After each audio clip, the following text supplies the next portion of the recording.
जेन तस्मै श्री गुरुवे नमः। गुरुवे गौरचंद्राय राधिकाय तदालये कृष्णाय कृष्ण भक्ताय तद्भक्ताय नमो नमः।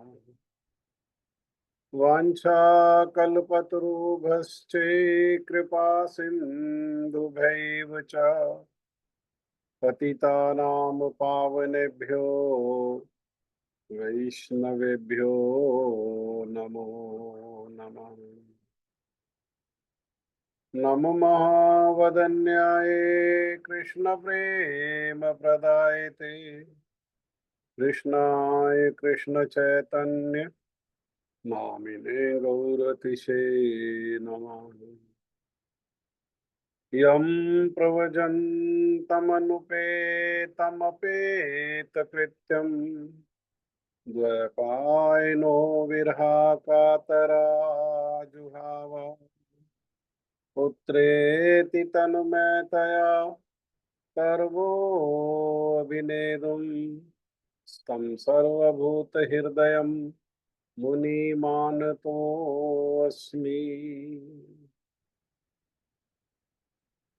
नित्यानंद नमस्तुभ्यं प्रेमानंद प्रदायिने कलो कलमशनाशाय जानुवापतये नमः।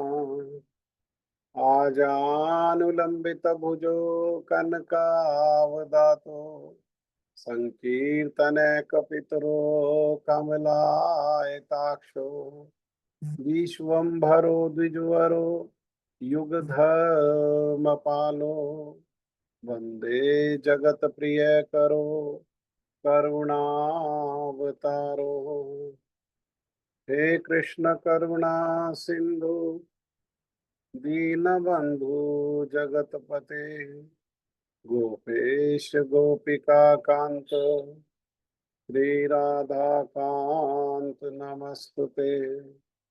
तप्त कांचन गौरांगी श्री राधे वृंदावनेश्वरी वृषभानुसुते देवी प्रणमामि हरिप्रिया।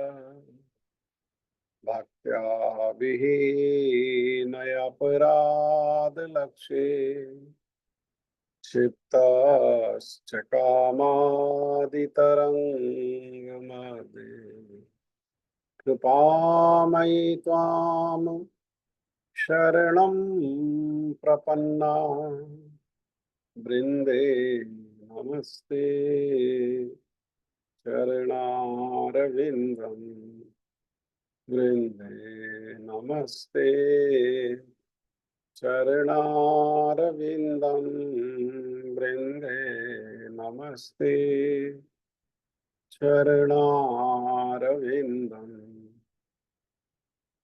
श्री कृष्ण चैतन्य प्रभु नित्यानंद श्री अद्वैत गदाधर श्रीवासादि गौर भक्त वृंद।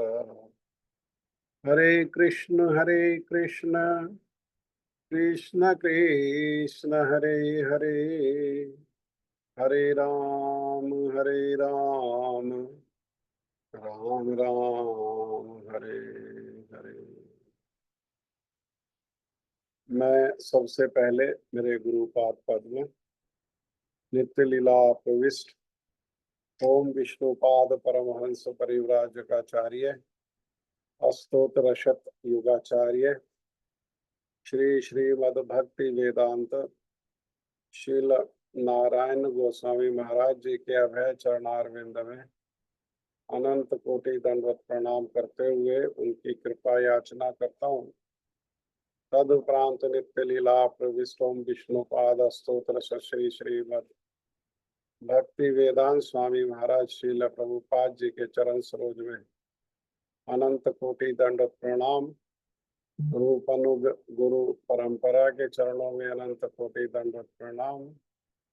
कथा के श्रोता वृंद वैष्णव वैष्णवी माता, भाई बहन, प्रभु, आप सभी का हार्दिक अभिनंदन और आप सभी को योग्य यथा योग्य प्रणाम। हमने शुक्रवार को कहा था कि किसी का कोई प्रश्न हो तो पूरा सप्ताह प्रश्न उत्तर नहीं हो पाया था, तो उन्होंने कहा था किसी का कोई प्रश्न हो तो लिख करके रख लें। तो किसी का कोई प्रश्न है तो पहले कर सकते हैं, बाद में फिर समय नहीं मिल पाता है, समय नहीं हो पाता है। अगर किसी का कोई प्रश्न है तो कह सकते हैं।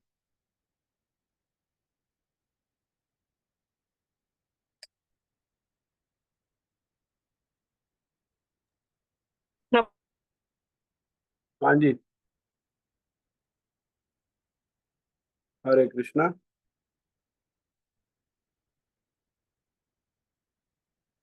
बोलिए।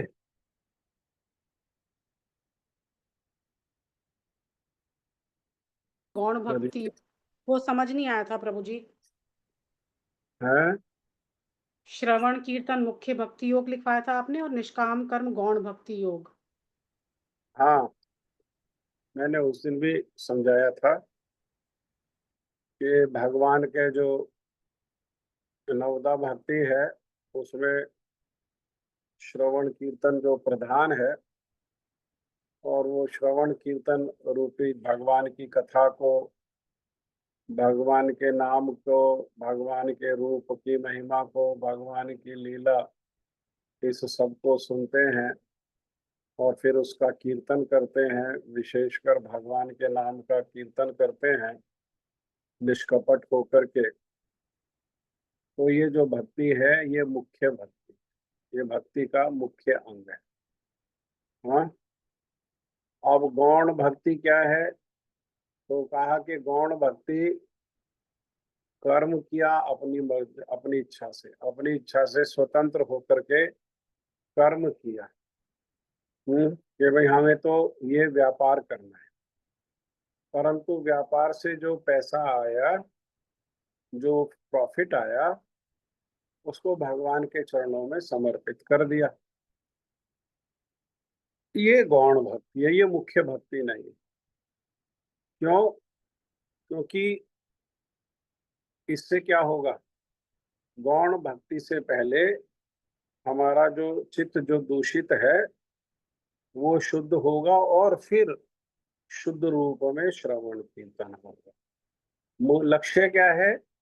वो शुद्ध रूप में श्रवण कीर्तन करना। हाँ, ये कर्मों को अपनी स्वतंत्रता से नहीं, भगवान के जो सेवक गण हैं उनके अनुगत्य में रहते हुए भगवान का श्रवण कीर्तन करना, ये मुख्य भक्ति। भक्ति का मुख्य अंग क्या है? ये श्रवण कीर्तन। वैसे तो नवदा भक्ति है श्रवण कीर्तन स्मरण विष्णु पाद सेवनम अर्चनम वंदनम दास्यम सख्यम आत्मनिवेदनम। लेकिन उन नवदा भक्ति में भी जो प्रमुख है वो है श्रवण कीर्तन। हाँ, और श्रवण कीर्तन में भी महाप्रभु ने कह दिया कीर्तनिया सदा हरि। क्योंकि कीर्तन जो है उसको कहाँ रखा हुआ है? उसको श्रवण कीर्तन स्मरण, स्मरण और श्रवण के बीच में कीर्तन को रखा हुआ है। अर्थात कीर्तन जो है श्रवण को भी पुष्ट करता है, कीर्तन होने से श्रवण भी हो जाता है, और बार बार कीर्तन करने से स्मरण भी हो जाता है। इसलिए कीर्तन जो है वो कलयुग में वो भक्ति का सबसे प्रमुख जो है और शक्तिशाली भक्ति का अंग है। तो ये मुख्य भक्ति है। और गौण भक्ति देखो, ऐसा पकड़ना और ऐसा घुमा करके पकड़ना। हाँ? तो मुख्य इससे क्या है? इससे सीधा भगवत प्रेम, शुद्ध रूप में श्रवण कीर्तन करने से सीधा भगवत प्रेम की ओर अग्रसर होंगे। जबकि वो कर्म करके और कर्म का फल भगवान को समर्पित करके वो कृष्ण प्रेम की ओर अग्रसर नहीं होंगे। उससे हमारा जो दूषित चित्त है वो निर्मल होगा, और निर्मल चित्त से श्रवण कीर्तन होगा और श्रवण कीर्तन से फिर वो प्रेम की ओर अग्रसर। ठीक है, अब समझ में आया? जी प्रभु जी, बिल्कुल। और किसी का कोई प्रश्न है?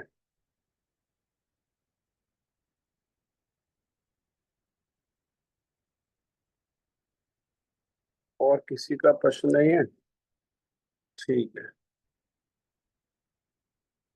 श्रीमद् भगवद गीता यथारूप अध्याय 2 श्लोक संख्या 41, श्लोक संख्या 41।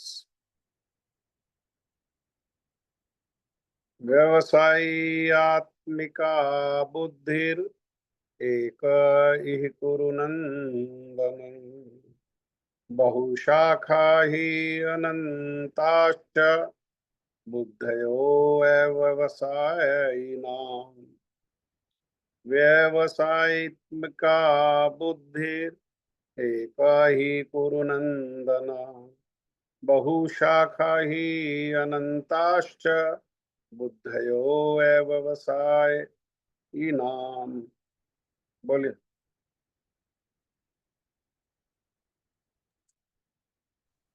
व्यवसायात्मिका बुद्धि एक इह कुरु नंदन बहुशाखा ह्यनन्ताश्च बुद्धयो अव्यवसायिनाम्।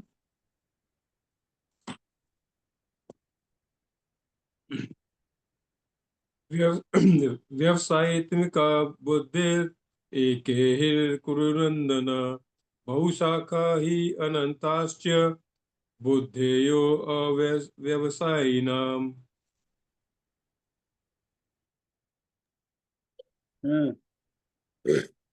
व्यवसायात्मिका बुद्धिः एका इह कुरु नंदन बहुशाखा ह्यनन्ताश्च बुद्धयो अव्यवसायिनाम्।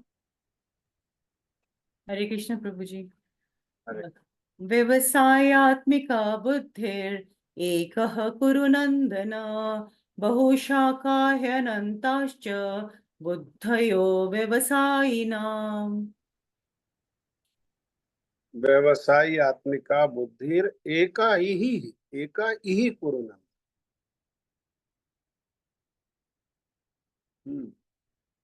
और कौन बोलना चाहते हैं?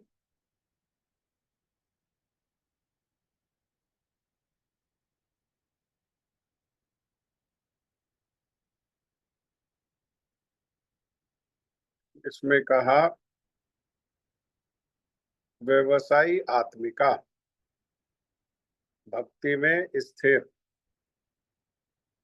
बुद्धिर एक ही इस संसार में एकमात्र बुद्धि कुरु नंदना हे कुरु के नंदन बहुशाखा अनेक शाखाओं में विभक्त ही निसंदेह अनंता असीम चाभी बुद्धया बुद्धि अव्यवसायी नाम जो भक्ति में नहीं है उनकी।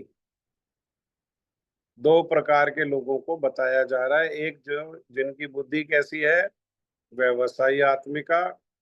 दूसरी ओर जिनकी बुद्धि कैसी है, अव्यवसायी नाम। तो व्यवसायी आत्मिका बुद्धि का अर्थ है भक्ति। अर्था और अव्यवसायी नाम मतलब भक्ति को छोड़कर अन्य अन्य जो चीजें हैं। तो यहाँ पर कह रहे हैं जो इस मार्ग पर, कौन से मार्ग पर? भक्ति के मार्ग पर, जो पहले श्लोक में कहा नेहाभिक्रम नाशो अस्ति तत्वायु न विद्यते, है ना। भक्ति की चर्चा हो रही है। अर्थात जो भक्ति के मार्ग पर चलते हैं वे प्रयोजन में दृढ़ रहते हैं और उनका लक्ष्य एक ही होता है। हे कुरुनंदन। और जो दृढ़ प्रतिज्ञा नहीं है, अर्थात जो जिनकी बुद्धि व्यवसायी आत्मिका नहीं है, उनकी बुद्धि अनेक शाखाओं में विभक्त रहती है। जो भक्ति के मार्ग में लगे हैं उनकी बुद्धि कैसी है? उनकी बुद्धि तो फोकस्ड रहती है, एक ही जगह लगी रहती है।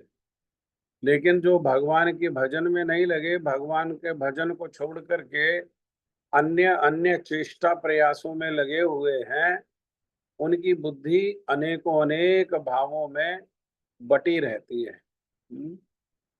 तो इसके तात्पर्य में श्रील भक्ति वेदांत स्वामी महाराज श्रील प्रभुपाद जी कह रहे हैं कि ये दृढ़ श्रद्धा की कृष्ण भावनामृत का अर्थ है भक्ति।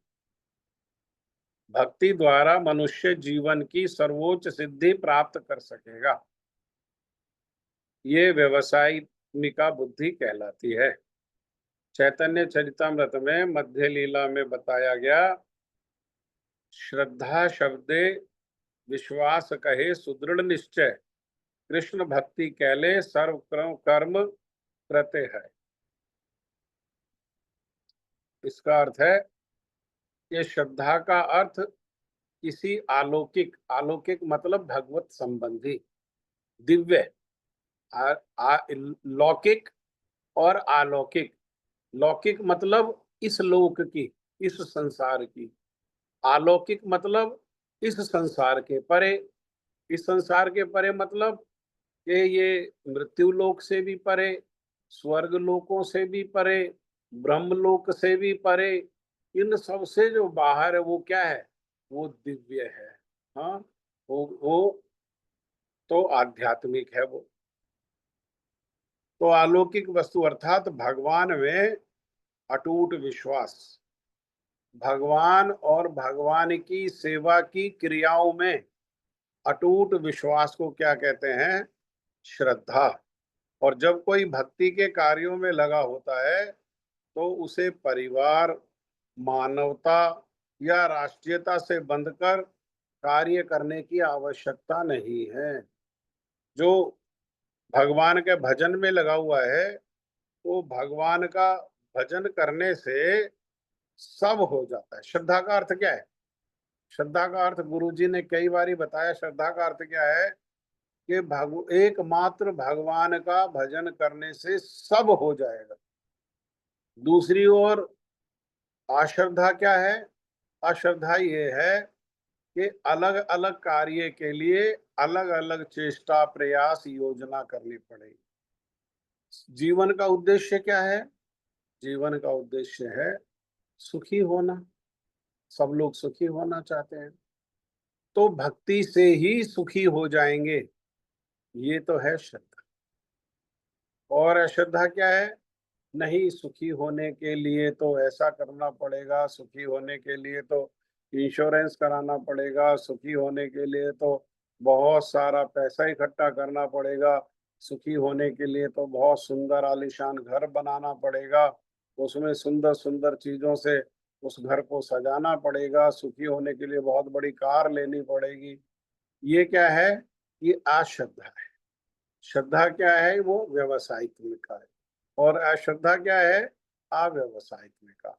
भगवान, केवल भगवान को केंद्र में रखना ये व्यवसाय आत्मिका है, और भगवान को छोड़कर अन्य अन्य योजनाएं, चेष्टा, प्रयास ये अव्यवसायिक। देखो, जो सुख है और जो दुख है, जैसा हम श्री शुक्रवार को भी श्री प्रहलाद महाराज के उपाख्यान में सुन रहे थे कि भाई सुख के लिए और दुख के लिए चेष्टा नहीं करो। अभी सुनेंगे इसको, इस शुक्रवार को सुनेंगे। सुख के लिए और दुख के लिए चेष्टा नहीं करो। दुख के लिए तो चेष्टा कोई करता नहीं है, सब तो सुख के लिए चेष्टा करते हैं। तो प्रहलाद महाराज तो मना कर रहे हैं कि भाई सुखी होने के लिए भी चेष्टा मत करो। क्यों? क्योंकि सुख अपने आप मिलने वाली वस्तु है। सुख मिलेगा, नहीं मिलेगा, कितना मिलेगा, कब मिलेगा, किस रूप में मिलेगा, इसका निर्णय हमारे पूर्व में किए गए कर्मों के द्वारा हो चुका है। हाँ, प्रारब्ध पहले रचा, पीछे रचा शरीर। ये सुख दुख जीवन में जो मिलेगा, इसको पहले रचना किया गया, इसको रचना करने के बाद फिर शरीर की रचना की गई। इसलिए भाई जैसे दुख के लिए कोई प्रयास नहीं करता, परंतु प्रयास नहीं करने पर भी, दुख का निवारण करने पर भी दुख जीवन में मिलता ही मिलता है। क्यों मिलता है? कौन सा दुख मिलता है, कितना दुख मिलता है, किस रूप में वो दुख सामने आता है, ये सब का निर्णय पहले हो चुका। हमारे किए गए कर्मों के अनुसार, उन कर्मों में जो पाप कर्म किए हैं, उन पाप कर्म के फल के कारण जीवन में हमें दुख, है ना, दुख मिलता है। इसके लिए और कोई दूसरा उत्तरदायी नहीं है। दुख के लिए हम स्वयं उत्तरदायी हैं। और इसी प्रकार जो है जीवन में, जैसे दुख बिना चेष्टा प्रयास योजना के आता है, ऐसे ही पूर्व जन्म में किए गए जो कार्य हैं, उनमें जो पुण्य कार्य किए गए हैं, उन पुण्य कार्यों के फल स्वरूप जीवन में सुख। इसलिए भैया, चेष्टा क्या है, जो वस्तु हमारी चेष्टा से प्राप्त होने वाली नहीं है, उसके लिए चेष्टा करना मूर्खता है या नहीं है? जैसे धान की भूसी है, उसमें से धान पहले ही निकाला जा चुका, वो पहले ही निकाले गए चावल में की भूसी में से जो चावल निकाला जा चुका है, अरे उसको कितना ही कूट लो, कितना ही कूट लो, कितना ही कूटने पर अब चावल निकलेगा? और चावल का निर्णय तो पहले ही हो चुका है। ऐसे ही जीवन में सुख और दुख का निर्णय हमारे जन्म से पहले ही हमारे द्वारा, अर्थात हमारे कर्मों के द्वारा हो चुका है। इसीलिए अलग से प्रयास करने की आवश्यकता नहीं है। तो ये जीवन किस लिए मिला है? सोने के लिए मिला है, खाने के लिए मिला है, केवल आहार निद्रा भय मैथुन के लिए मिला है?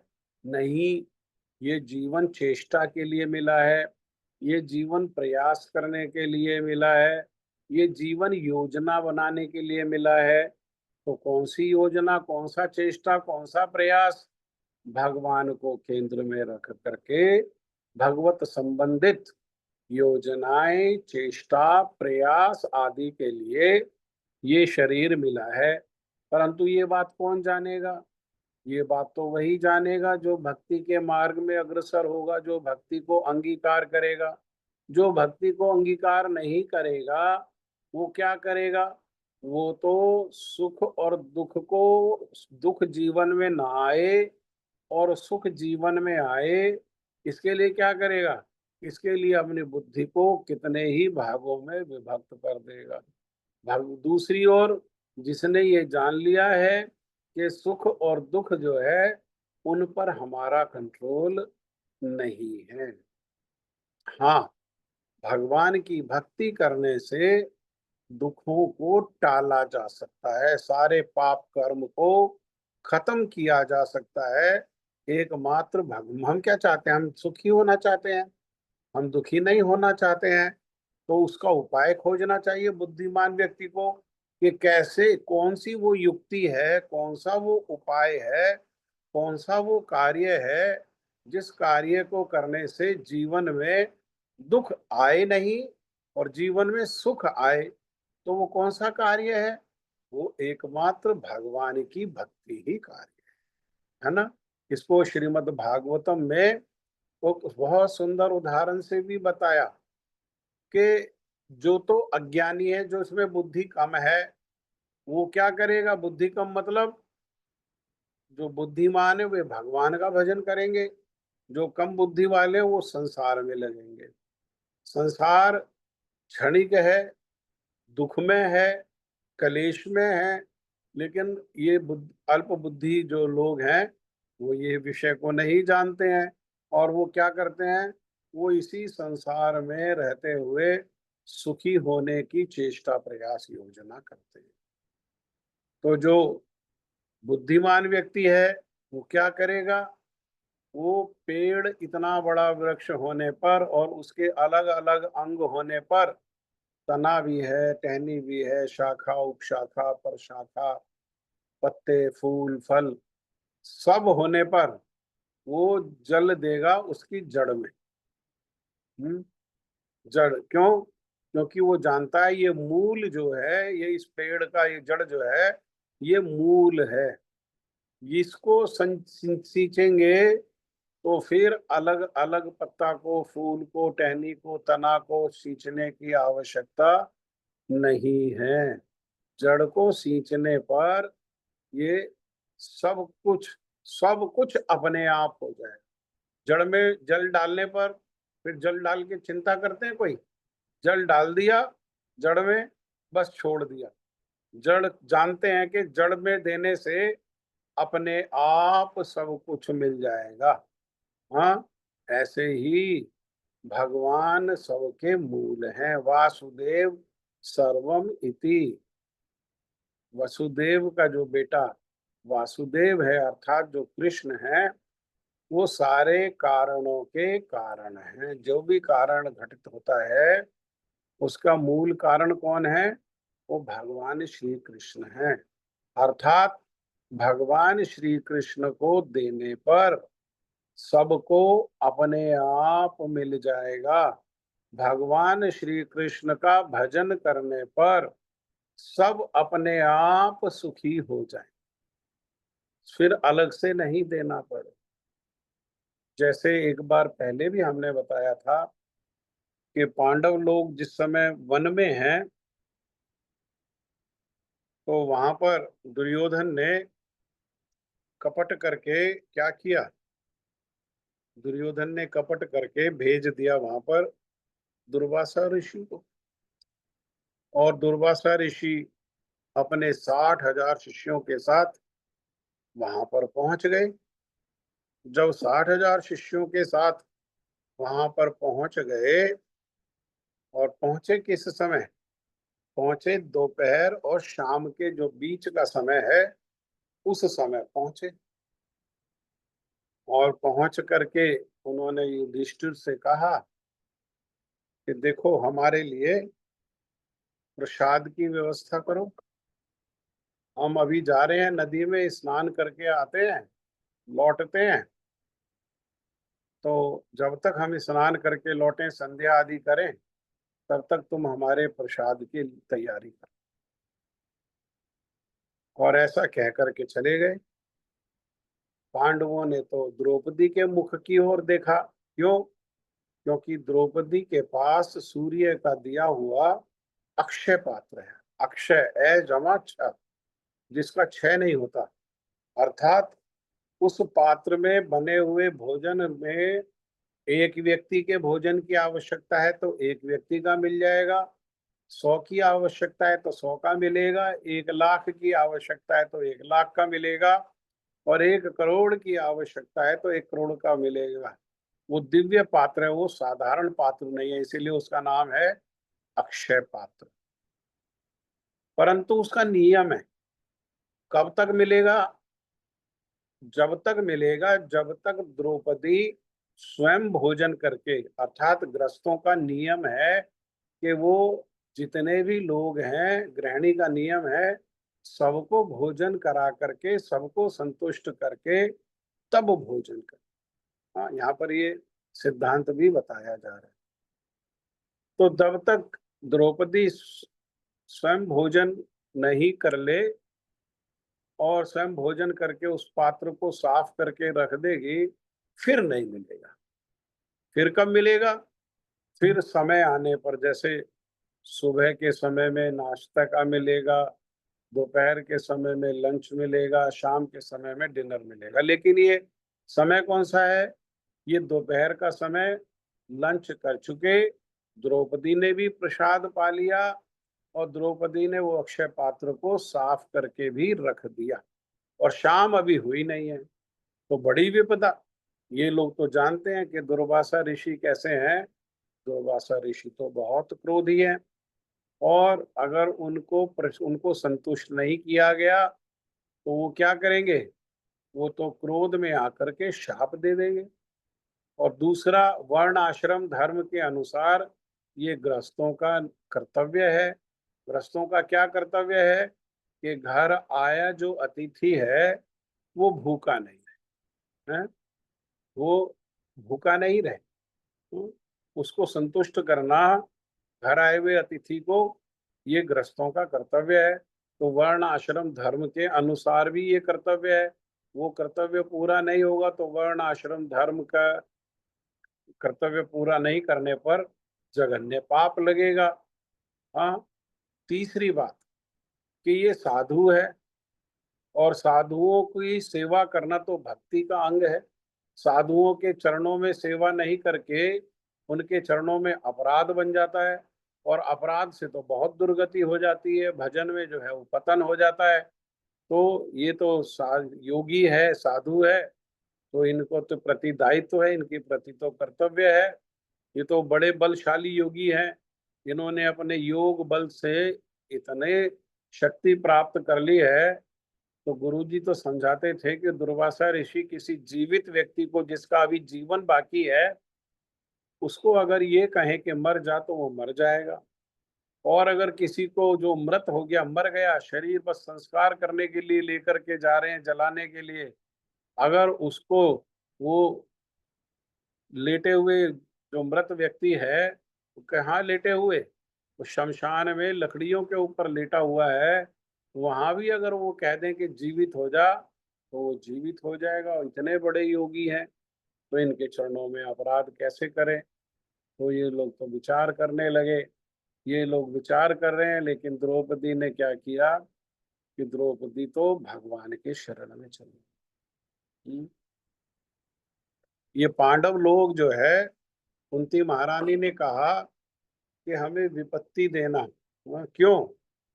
क्योंकि विपत्ति आने पर इनको भगवान का स्मरण हो जाता है और भगवान के साथ इतना प्रिय संबंध है कि जैसे ही ये भगवान का स्मरण करते हैं भगवान स्वयं उपस्थित हो जाते हैं। तो विपत्ति से भी रक्षा हो जाती है और भगवान का संग भी प्राप्त हो जाता है। इसीलिए विपत्ति मांग रहे हैं, है ना। विपत्ति क्यों? क्योंकि दुख में सुमिरन सब करे, सुख में करे ना कोई, जो सुख में सुमिरन करे तो दुख काहे को होए। पांडव लोग जो है वो व्रत भागवतामृत में बताया कि प्रेम पर भक्त है, प्रेमी भक्त है। हनुमान जी से भी श्रेष्ठ है, लेकिन भगवान के इनसे घर से चले जाने पर ये भगवान को भूल करके अपने परिवार में लग जाते, ये दोष। अभी जल और मछली जैसा संबंध नहीं है। जल और मछली जैसा संबंध किसका है?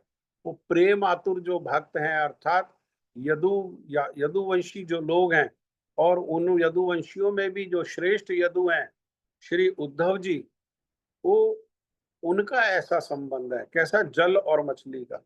अर्थात जितना देर मछली जल के अंदर रहती है उतना देर तो सुख में इधर से उधर उधर से उधर घूमते रहती है, लेकिन जल से बाहर निकालते ही वो छटपट छटपट छटपट होने लगती है उसके जीवन में, उसका प्राण जो है वो कष्ट में आ जाता है। तो पांडवों को स्मरण करना पड़ता है और उद्धव जी को विस्मरण होता ही नहीं। हाँ? उद्धव जी को कौन सी श्रेष्ठ स्थिति है? एक तो भगवान का विस्मरण हो जाए और परिस्थिति आने पर उसका स्मरण किया जाए, और एक स्थिति ऐसी है कि जिसमें भगवान का विस्मरण ही ना हो, तो फिर वो उस प्रकार की परिस्थिति नहीं आती है कि जिस परिस्थिति में स्मरण करना पड़े। तो लेकिन अपना सब भक्तों का अपना अपना वैशिष्ट्य है, सब भक्तों का अपना अपना स्वभाव है। इसी कारण से पांडव लोग जो है क्या करते हैं, अपने स्वभाव के अनुसार और अपनी स्थिति और अपने वैशिष्ट्य के कारण वो भगवान के दूर होने पर उनको भगवान का विस्मरण हो जाता है, इसलिए स्मरण करने की आवश्यकता पड़ी। ये परिस्थिति आ गई तो उन्होंने भगवान का, द्रौपदी ने भगवान का स्मरण किया। परंतु ये पांडवों के प्रेम में इतना बंधे हुए हैं, इतना बंधे हुए हैं। देखो कुरुक्षेत्र के मैदान में जहां युद्ध हो रहा है, कितने लोग हैं, कितने लोग हैं। पांडवों को छोड़ो तो और कितने लोग हैं वहीं पर, पितामह भीष्म हैं, वहीं पर गुरु द्रोणाचार्य हैं, हाँ, अनेकों अनेक भक्त, अनेकों अनेक लोग हैं वहां पर। अनेकों अनेक लोग होने पर भी उन्होंने क्या किया, गीता किसको सुनाया? गीता तो अर्जुन को सुनाया, पांडव को सुनाया। भाई बाकी लोगों को क्यों नहीं सुनाया? है ना, बाकियों को क्यों नहीं सुनाया? क्यों? क्योंकि एक विशेष संबंध है अर्जुन से। विशेष संबंध क्या है? वो प्रेम का संबंध है और मित्रता का संबंध है। हाँ, जो रस है, उन 5 रसों में, 12 रसों में 5 प्रमुख रस हैं, और 5 में भी जो गौड़ीय वैष्णव वो 4 प्रमुखता से रसों, रस मतलब संबंध को स्वीकार करते हैं। उसमें दास्य, सख्य, हाँ, वात्सल्य, माधुर्य, तो ये सखा है। भगवान स्वयं भगवत गीता में आगे जाकर के कहेंगे कि ये जो श्रीमद् भगवत गीता का ये जो दिव्य ज्ञान है, ये मैं तुम्हें क्यों दे रहा हूं? क्योंकि तुम मेरे प्रिय हो, तुम मेरे सखा हो, और मुझसे द्वेष नहीं करते। द्वेष ना करके क्या करते हो? मुझे प्रेम करते।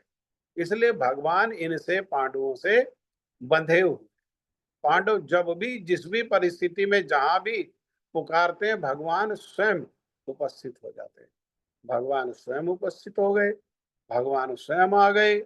और द्रौपदी कुछ कहे उनके पहले ही भगवान ने कहा कि बहुत जोर से भूख लगी है, कुछ खाने को दो। द्रौपदी ने तो कहा, प्रभु आप तो सब जानने वाले हैं, मैं तो स्वयं भी भोजन कर चुकी हूँ और अक्षय पात्र को साफ करके भी रख दिया, कुछ भी नहीं है। तब भगवान ने कहा, देखो पात्र में देखो, कुछ ना कुछ अन्न का अंश वहां पर होगा। और जब बार बार कहने पर, हाँ, द्रौपदी तो यही बात को कह रही है कि नहीं प्रभु, मैंने तो साफ करके रख दिया, मैंने तो मांझ करके रख दिया। लेकिन भगवान के बार बार कहने पर अंततः जब द्रौपदी ने देखा तो वास्तव में वहां कुछ अन्न का अंश था। वो अन्न का अंश लेकर के भगवान को द्रौपदी ने दे दिया। भगवान को द्रौपदी ने दे दिया तो वो अंश को, अन्न का जो अंश मात्र है, उसी को खा करके भगवान ने बहुत जोर से डकार लिया, और डकार लेकर के कहा, तुष्टो अहम।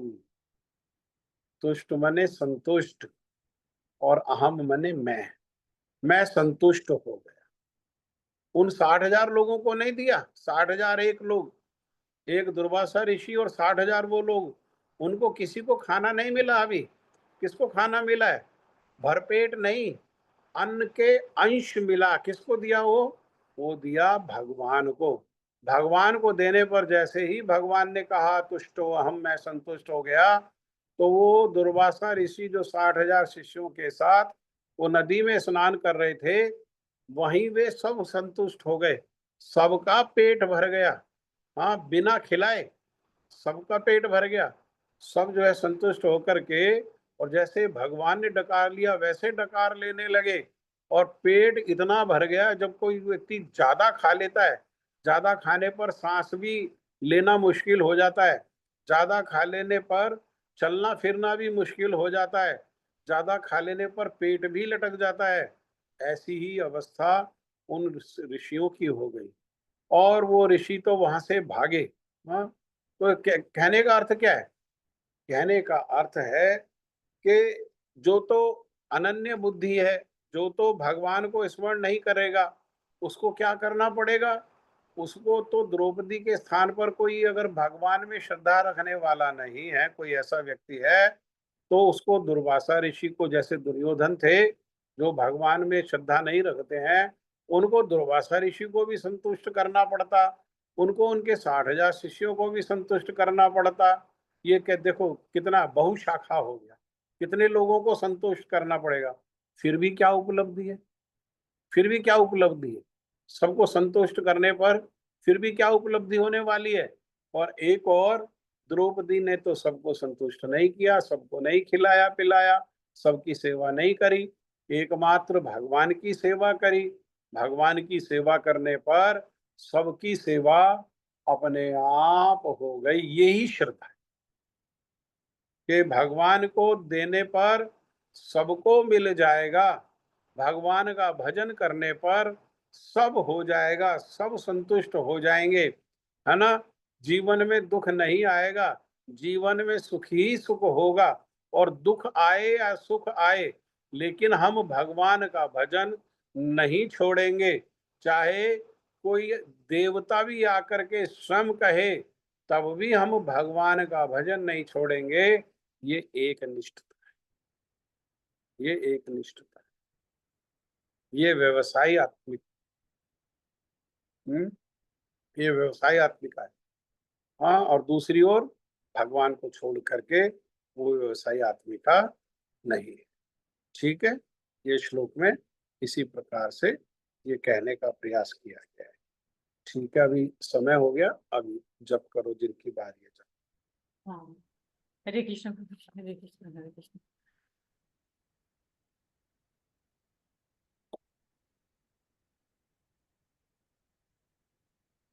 नमो ओम विष्णुपादाय कृष्ण प्रेष्ठाय भूतले श्रीमती भक्ति वेदांत स्वामिनीति नामिने।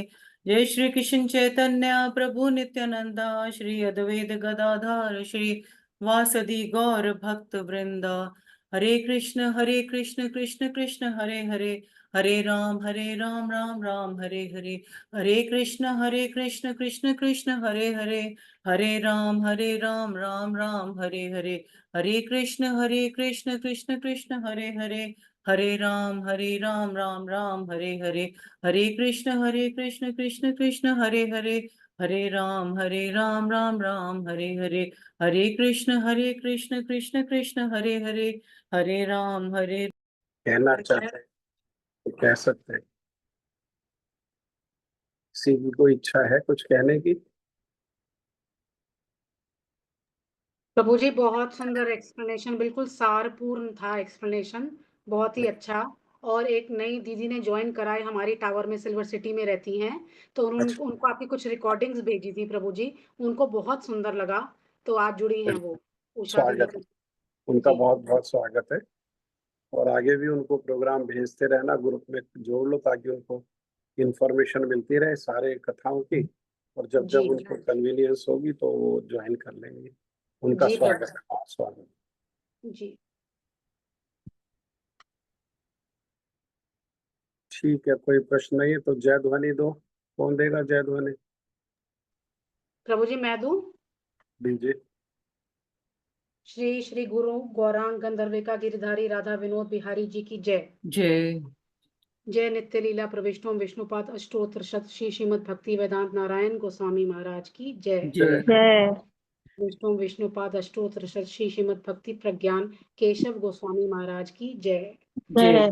लीला प्रविष्टोम विष्णुपाद अष्टोत्तर शत श्री श्री भक्ति सिद्धांत सरस्वती गोस्वामी प्रभुपाद की जय। जय। जय लीला प्रविष्टोम विष्णुपाद परमहंस बाबा जी श्री श्री गौर किशोरदास गोस्वामी महाराज की जय। जय। जय लीला प्रविष्टोम विष्णुपाद सच्चिदानंद श्री भक्ति सिद्धांत भक्ति विनोद ठाकुर जी की जय।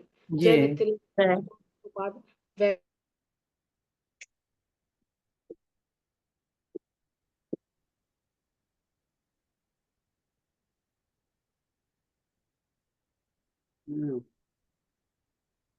क्या हुआ, कनेक्शन चला गया?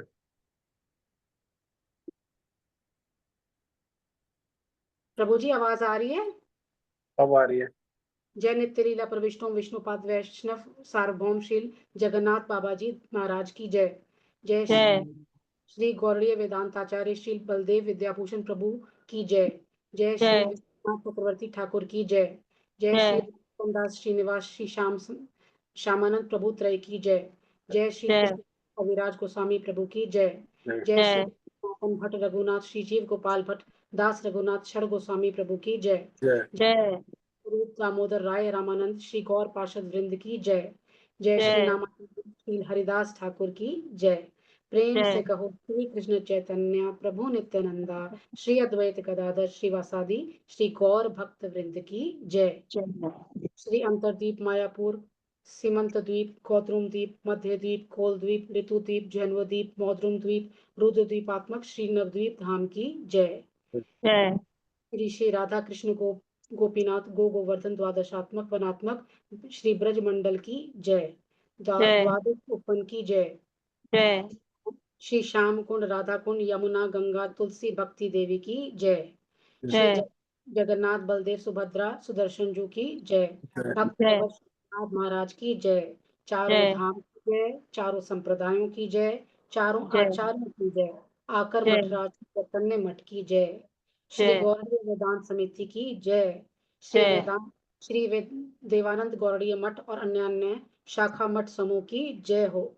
जय। श्री राम संकीर्तन की जय। अनंत जय। कोटि वैष्णव वृंद की जय। जय। समागत वृंद की जय। आज जय। के आनंद की जय। श्री जय। गौर प्रेमानंदे हरि हरि हरि बोल। हरि हरि बोल। हरे कृष्णा, राधे राधे, दंडवत प्रणाम। हरे कृष्ण प्रभु जी, दंडवत हरे प्रणाम। कृष्णा प्रभु जी, दंडवत प्रणाम। दंडवत जी, दंडवत।